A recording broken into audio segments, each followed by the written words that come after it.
What's up, everybody? This is Mike here from The Flywheel. On The Flywheel, if you're tuning in for the first time, we talk to experts about business, careers, personal development, and growth.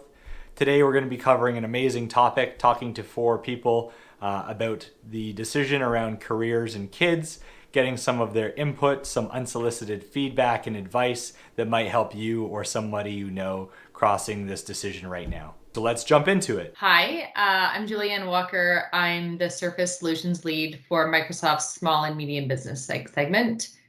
Hi, I'm Liz Price. I'm Director of Marketing for Blackbaud Canada, a software company that creates solutions for the social goods sector.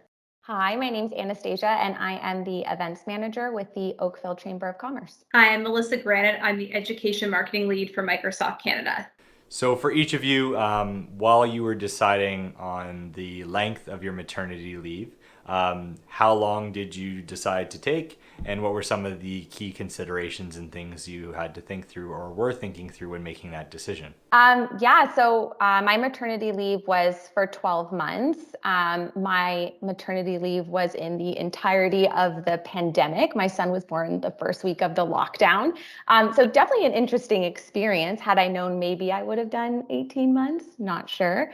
But about around like the 10-month mark, when I was approaching the time to return back to my position, I kind of started talking about the transition period and what that would look like for our family, particularly for myself and my son. And I approached work actually about coming back part-time temporarily.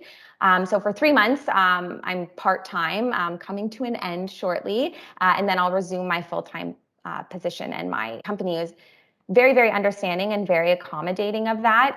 Luckily, they definitely have a family first priority, which made it all that much easier to make the decision. But for me in particular, and for my career, the events industry, I could argue, is one that was affected the most in the pandemic.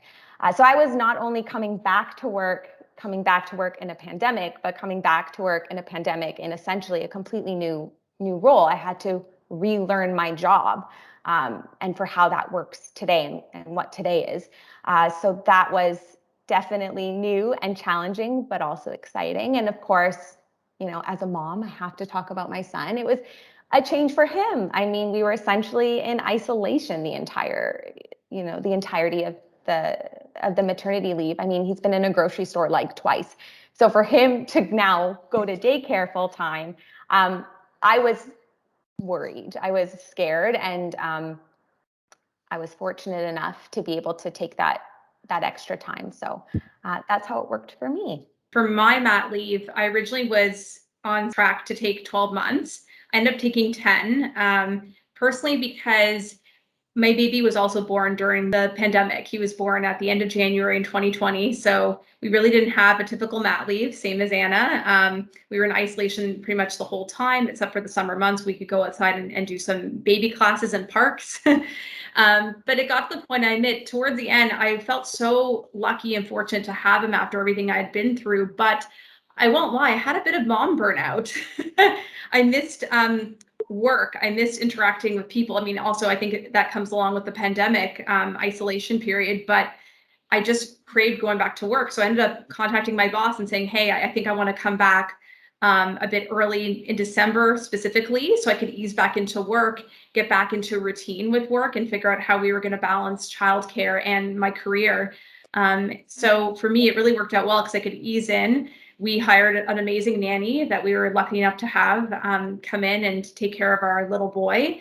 And since then, just been working really closely with my managers and my stakeholders at work to make sure, come 5 o'clock, I'm offline. I focus on, family time, dinner, bed, bath time with my son. If I have to go back online to get work done, then that's up to me. But really creating that separation in that space. And it's really working really well. My maternity leave was a while ago. I have to dig back and think, what did I do? So with Cadence, she was my first maternity leave. That was 9 years ago. So at that time, 12 months was the only option, or fewer. And so I had taken the full 12 months of maternity leave, and then I stacked all of my vacation on the end. Cadence was actually born 2 weeks late, and so I worked up until actually past my due date, to the 11th hour, and before she was ushered out. And so, yeah, I mean, I felt like Melissa, I think, by the end. For me, I had a little bit of mom burnout as well. I was looking forward to going back to routine. The one thing you learn as a new parent is you are absolutely not in control of a schedule. And so I think I just was craving some sort of ability to plan, normalcy in any way. And I went back, yeah, in month 13 and found the one thing I did not have was any like nanny or someone helping me. And so the one thing I feel like looking back, I would tell myself is save some buffer, because daycare involves sickness, and there was a lot of that. And that was something tough to navigate with limited vacation days left in the year. I was only planning on taking 11 months because over engineering things like I do, I was planning on coming back for the beginning of the fiscal year. And something that's not often talked about, but I will talk about it, is I did suffer from some postpartum depression and anxiety. And I didn't enjoy the first 3 months of my mat leave. It was not a great time. I worked literally like Liz until the day before my baby was born. I worked until the Friday at 5 o'clock, and she was born. I went into labor on Saturday and she was born on Sunday. And I didn't plan for or expect the switch off from work. And so you go from living this life where you are so immersed in your work and your job and the people you work with that become your friends and an extension of your family, and to turn it off overnight is very hard. And so then you accompany that with little to zero sleep and not eating properly and all of these things, and it was a journey that I didn't expect, and you kind of wonder why you're not enjoying it because you've waited so long to experience this. And so I planned on taking 11 months. I was like very open that I was going to come back at 11 months. And near the end, I felt like I hadn't experienced it. I finally started to enjoy my time and my baby. And so I had the conversation with my manager and was like very well supported in extending that. So I extended it for another 6 months. So I did 17 months. It didn't do the round 18 because I also just used some vacation. But I was super grateful to have that opportunity to extend it and to have the flexibility and the support from work to do that. And yeah, I think that I personally just needed it because I had an opportunity to really enjoy the rest of my mat leave. Thank you so much for sharing. I think what jumped out to me as some lessons were save some vacation days for sick days. It's going to be inevitable.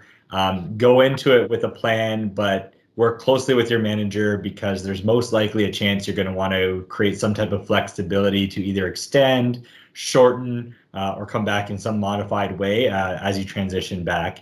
And everyone's scenario is different. Thanks again for tuning in today. If you liked the content, make sure to subscribe to the page, turn on notifications. We'd love your thoughts and feedback in the comment section below. And if you liked the video, give it a thumbs up. We'll make sure to give you guys some more great content in the coming weeks. And again, subscribe The Flywheel, where we talk to experts about personal development, growth, business, and careers.